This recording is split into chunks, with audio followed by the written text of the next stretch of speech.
Let's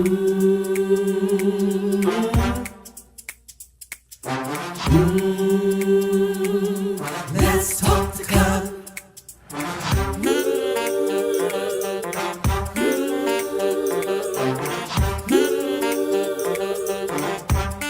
One more thing, like, subscribe, and share. Come on, let's talk to God. Woo!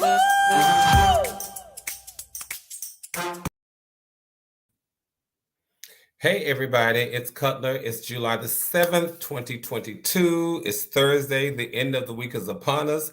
Some people call Thursday, what do they call it? Junior weekend or weekend junior or something. I can't remember what they call it. But anyway, happy Thursday, everybody. I just need to get a few preliminaries out of the way. I just need to remind people that if they are just passing by this channel for the first time, I just need to let them know that this channel is about motivation. It's about inspiration. It's about challenging ourselves to show up a little bit better tomorrow than we did today. It's about taking a look at what we did today and seeing if there's something that we did today that can make us a little bit better tomorrow. It means that we're taking a look at our today and seeing if there was something yesterday that helped us, that urged us, that pushed us to become just a little bit better today than we were yesterday. Thank you, Lynn. Today is what some people call Friday Junior. I don't know why the word wouldn't come to my mind. Some people call this Friday Junior. So happy Friday Junior. Let's count them, one day at a time. And I'm just glad to be here. So if this is your very first time, do me a favor, go ahead and subscribe to my channel. And once you subscribe, make sure you click on the notification bell because it lets you know whenever I've gone live and it lets you know when I have uploaded new content. I'm going to let you all in on a secret. And I'll talk about the VIPs in just a moment. I don't think there has ever been a time in my life when I have been told that I need to go on vocal rest. I've been teaching for so many years. I've been teaching so many years. And with teaching and with working in the church and all of that sort of stuff, I need my voice. I use my voice. So I just, the thought of needing to go on vocal rest is beyond me. So I'm just going to have to pray about it or something. I mean, I'll try to go on vocal rest for a little while. So when I'm not here chit-chatting with you all, I'll try to go on vocal rest. Y'all please keep me in your thoughts and well wishes and prayers and all that kind of stuff.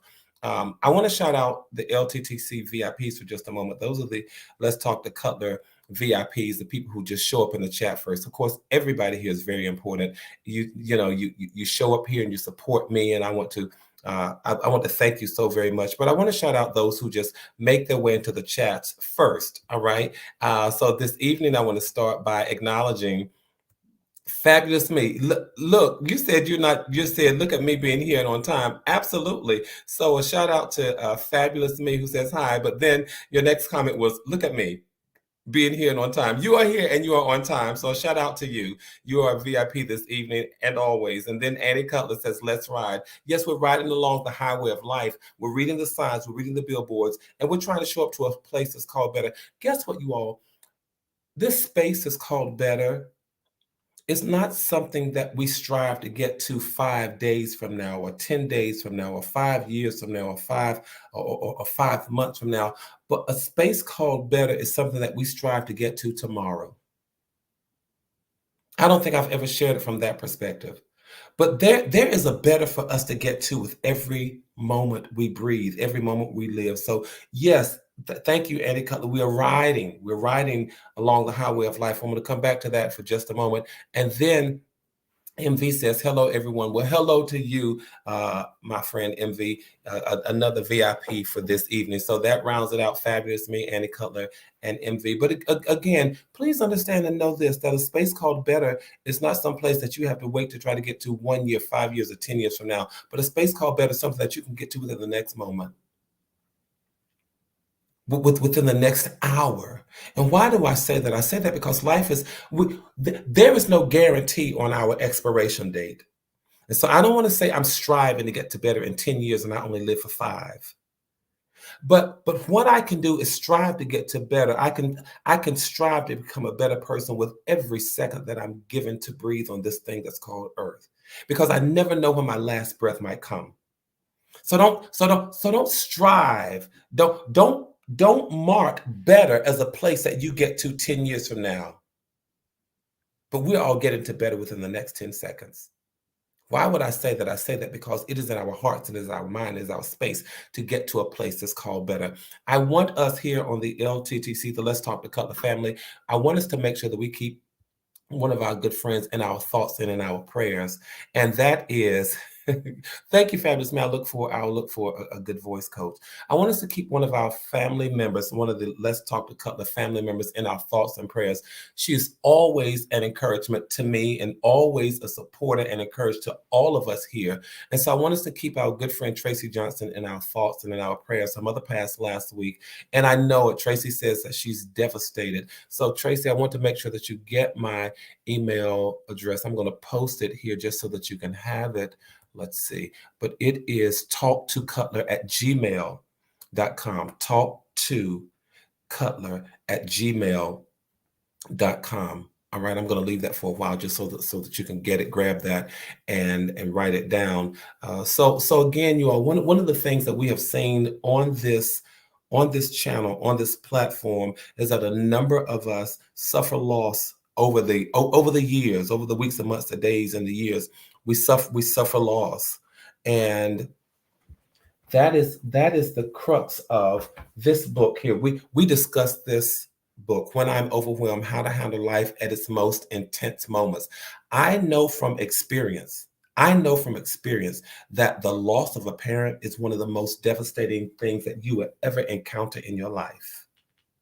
And so, because our good friend Tracy is now going through that in the passing of her mother, please, let's be sure that we rally around her. Let's offer her our well wishes, our thoughts, our condolences, our heartfelt condolences, and our prayers as well. One of the things that I appreciate about this channel is that we may not necessarily come from the same specific faith, but we are a faith community where we can absolutely send our thoughts and well wishes and even our prayers. So Tracy, please know that you are in our hearts and our minds. All right. So let's see. I want to make sure that that's there. I hope you had time to grab that. All right. And then let's see what else is going on. Let's see. Fabulous Media. Yeah, you're right. I need to find a good voice coach. You might be able to move your voice from throat, to move your voice from throat. That is what's sitting in my daughter's voice lessons. Yes. And in fact, Fabulous Me, that is something. I'm not the world's greatest singer, but I've been singing for a while, and you're absolutely right. That's something that we call placement. So I need to do that. But I'm also drinking my warm tea from this wonderful mug that one of you sent me. So let's see. Do you all know that this has become one of my favorite? No, not one. This has become my favorite mug. So anyway, so that's that. But I wanted us to continue. Our conversation that we started 2 days ago, this past Tuesday, and we were talking about how to handle scars. And I think one of the reasons why I wanted to talk about scars is, interestingly enough, is that I mentioned in our previous conversation that my parents divorced when I was young. And when my parents divorced, my mother was the custodial parent. And so I grew up with my mother. My father was not in the house. And one of the things that I know that boys always want is a dad. Boys always want their father. And that was a relationship that I worked on building because he was hundreds of miles away. That's one of the relationships that I worked on building as I got older. And sometimes there are things that happen in life that you have absolutely no control about. So I want to sort of remind us of what we talked about. Why are we talking about scars? What are scars? What are emotional scars? Just to catch us all up. And so much to just catch us up. Remember, I said handling emotional scars. What does it really mean? It means learning how to process the moments in life that stink. That's it. I'm not coming as a clinician. I'm just coming as a fellow human being, a person who has experienced life, you all. Handling emotional scars, what does it mean? It means learning how to process the moments in life that really stink. It means I've got to acknowledge them. It means I've got to accept them. I don't necessarily allow them because I didn't cause them, but it means I've at least got to learn how to integrate them, or at least integrate their occurrence as a part of my experience. I said a scar is a wound that never completely heals. If it healed, it wouldn't be a scar. If it completely healed, it wouldn't be a scar. There's some scratches and scrapes that we had as young people, as younger people. They completely disappeared. Those are not called scars. Scars are the ones that did not completely heal. Many of us are carrying emotional scars, but we're living with them and we're managing them. And why did I say that we end up with some emotional scars? Why do we end up with some of these things? Why do we end up with some of these setbacks? Why? Because life is not always perfect. There's some things that just happen. Some things just happen and we can't do anything about. We weren't even in control of. Trauma happens. People die. Parents get divorced. Businesses fail. If I were in the country talking to a country audience, I would say, y'all stop me when I start lying. Some of this stuff just happened. People get sick. People are abused. Children are mistreated. It happens. We go to the graveyard more frequently than we want. Some of this stuff just happens. Life is not perfect. If we could take everything and command our lives the way that we wanted them, then we would be involved in what I call preventive care, and we wouldn't have to deal with the repair of the scars. And sometimes we think we are prepared for them, but sometimes it happens so quickly. Just catching us up on the conversation. I broke my foot some years ago. Do you think I was not expecting that? Sometimes stuff happens so quickly. Sometimes it's beyond our control. You didn't cause it. I think I gave this analogy. I said, you were holding your end of the rope, but the person on the other end cut the rope, and then you fell. Person on the other end let it go. And here you are, injured and dealing with the scar. And so we talked about how to handle that. How do we handle these scars? One of the things we said was to go slow. Rome wasn't built in a day, for goodness sakes. Remember, the race is not given to the swift. Sometimes the race is not even about finishing when it comes to these scars. Sometimes the race is just it's not getting to the finish line, but it's just getting out of the starting block, getting out of the gate. And then another thing that I said, and I'm just catching us up, and I'll pick up with some of the places where I want to in this conversation this evening. I said another thing that we have to remember, this, you all, is that you don't have to be totally healed to live. I still deal with some of the residual pain of having broken my foot. I still deal with some of the residual pain of them reconstructing my ankle. I still deal with that, but guess what? I'm still living. You don't have, when it comes to these emotional scars, you don't have to completely be over it to live. And so I offered us the power to live even with the scars. It's not an all or nothing situation. I went through physical therapy, but I was still living. I was still walking, sometimes limping, but I was still making it. That's why I want to thank you all for support, for applauding me. Remember, I came on some months ago and I said this to you all. I said this. I said, I was so excited because after years of not being able to run, remember that, you all? I said, after years of not being able to run, I was able to run. It was only a half block, but I was able to run. You don't have to be totally healed to live. Many of us are still carrying the emotional scars of parents who died, and siblings who died, and loved ones who died, and spouses who died, and all of those sorts of things, but we're still living. Another thing that I said we've got to do is make sure that we are patient with ourselves. Push yourselves gradually, but be patient with yourself. Just like I was learning to walk all over again. I was patient with myself because I said, listen, I am not going to go so quickly as to injure myself. Don't do that emotionally either. You go as slow as you need to go. Be patient with yourself. Push yourself gradually and tell yourself that sometimes I've got to endure just a little bit of the pain, but sometimes when the pain becomes so unbearable, sit down off the broken limb. Sit down off the broken emotion. Back up for just a moment because you've pushed yourself to the point. And you say, sometimes I know it's got to hurt, but guess what? I'm going to push back just a moment. And then I said one of the things we have to do is make sure that we expect setbacks.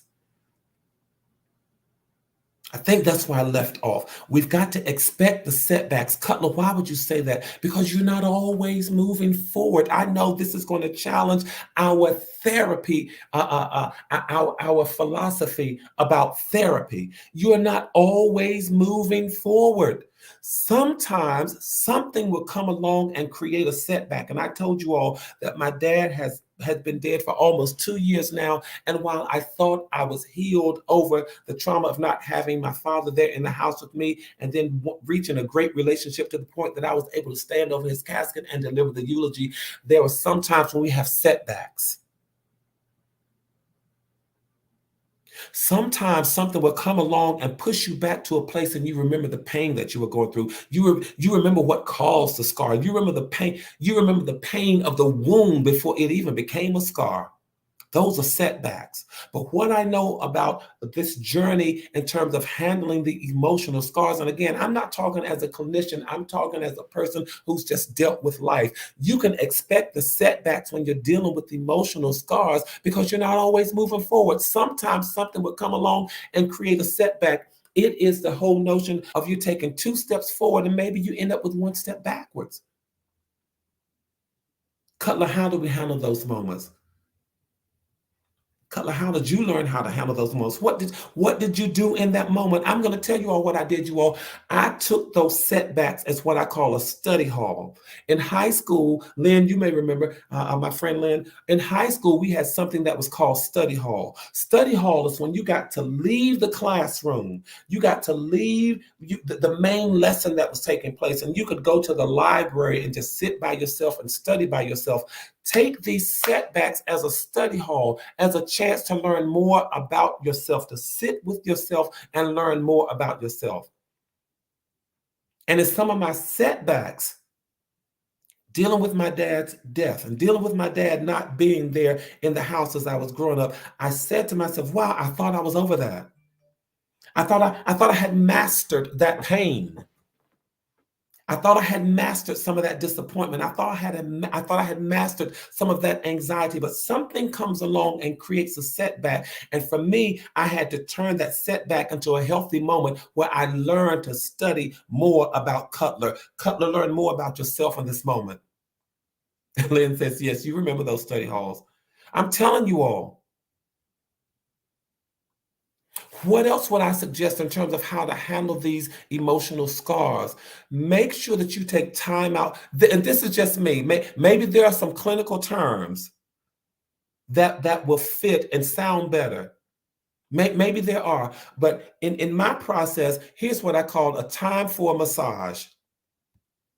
Take the time for an emotional massage. Cutler, what do you mean? I mean, make sure that you are always involved in what I call self-care and self-love and self-prioritization, putting yourself first, making yourself important. Why would I say that? Because I remember having rotator cuff surgery. I remember having my ankle reconstructed and my foot healing. I remember all of that, you all. And there are times, it's just like working out at the gym or just walking and doing all of that. When you push your physical muscles, what happens? A lot of times you stop for a massage or you soak in the tub.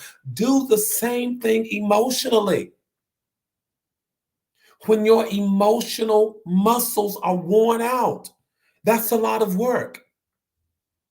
And sometimes you just have to step away and you've got to be kind to yourself and you've got to love yourself and you've got to prioritize yourself. When you're dealing with emotional scars, don't forget to love yourself. Don't be hard on yourself and say, I've just got to keep going. I've got to keep going, got to keep pushing, got to keep pushing. Sometimes when it hurts, you've got to massage your muscles.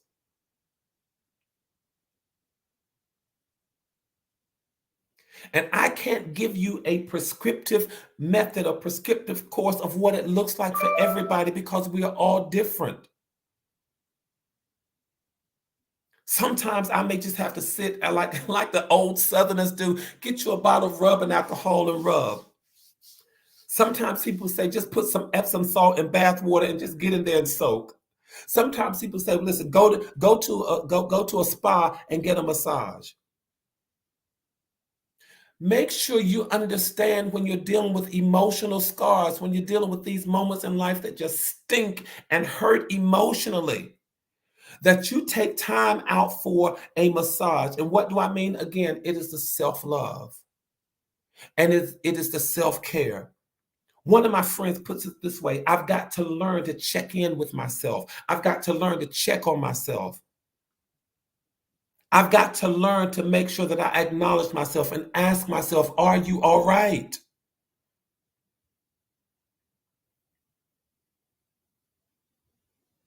Tell me some of the things that you all do. I know what I'm saying, and I know what I'm offering us, but for those people who may come back and may catch the replay, what are some of the things that you all do in terms of handling the scars? Because I would dare say that to some degree, as adults, we all live with some kind of scar, the scar of regret, the scar of loss, the scar of separation. And one of the things that we sometimes want to do when we're dealing with our scars is just, Lynn, you're not the only one. Sometimes when we're dealing with scars and pain, some of the things we want to do is just, right, I want to block out the things that hurt. Sometimes you have to do that. Because I have so much pain, I might need to block out all of those other things that cause me pain and say, help me to just focus on this one thing right now. I'm overwhelmed. We talked about it in here. Be true to your emotions. Give your emotions a voice. Be honest with how you feel. What are you all saying about how you're handling your scars? Because we all deal with them. And some days I don't know if you all have had this experience, but I have. I've had the experience where I might be showering and all of a sudden I'll look and say, where did that scar come from? And then I remember the scar. And I remember the thing that caused the scar. I remember the incident that created the scar. I don't know that I'll be here all 1,800 seconds. I just have one more method or one more suggestion for how to handle the emotional scars. And it is just out of the pages of my life. It's out of the pages of my life. So out of everything I've said, another thing that I would offer us is this: a broken foot needs a crutch. I told y'all these things are coming directly from the pages of my life. One year I broke my foot. I thought it was healing. And then the pain, not quite excruciating, but one of the things that happened after I broke my foot, the foot healed, but I did not realize that my ankle had been damaged. And so there I was with the foot that was healing, but the ankle was still damaged. So I understand sometimes you can focus just on your greatest source of pain in the moment. I focused on my foot, and almost a year later, my medical professional team realized that we've been focusing on your foot, but you damaged your ankle as well. And so then I was on a crutch because of my foot. And then guess what? I ended up on a crutch almost a year later because my ankle had to be reconstructed. And so I know from my story in life that a broken foot, a broken limb needs a crutch. What am I saying? It's okay to ask for help. MV says, I go into a quiet room and watch a movie. Sometimes you have to remove yourself from the things. You have to give yourself self-love and self-care.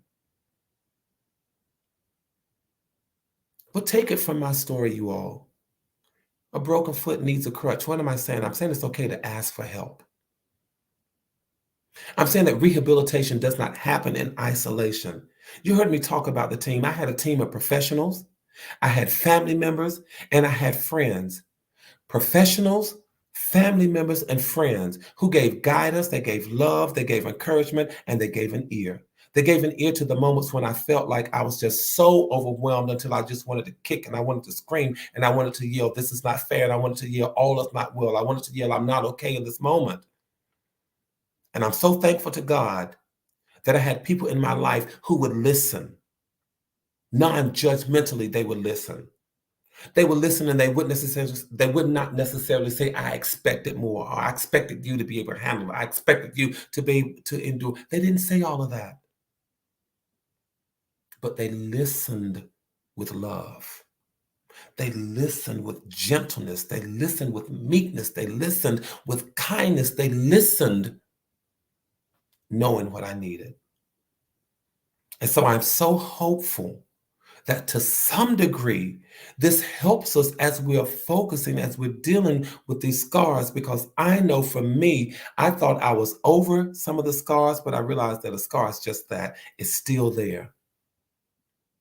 Sometimes we look at the scars and we remember the wounds. We remember the injury. We remember the scrapes. We remember the scratches. May our conversation 2 days ago and our conversation this evening offer us the strength to be able to deal with some of the emotional scars. And not only the scars, because the scars are the reminders of the wounds, but may our conversations also help us deal with some of the emotional wounds that some of us are presently carrying. It is my thought, it is my prayer, it is my hope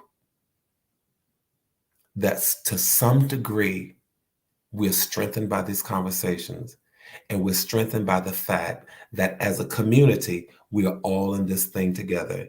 And even if we're not physically in the same place, those of us who are catching the replay, those of us who are participating in the chat, those of us who are watching it live, we are sending our thoughts, our prayers, and our well wishes and our desires for strength and healing for those of us who are yet dealing with the wounds and continue to deal with the scars. I don't have much more to say beyond that. What I can say to this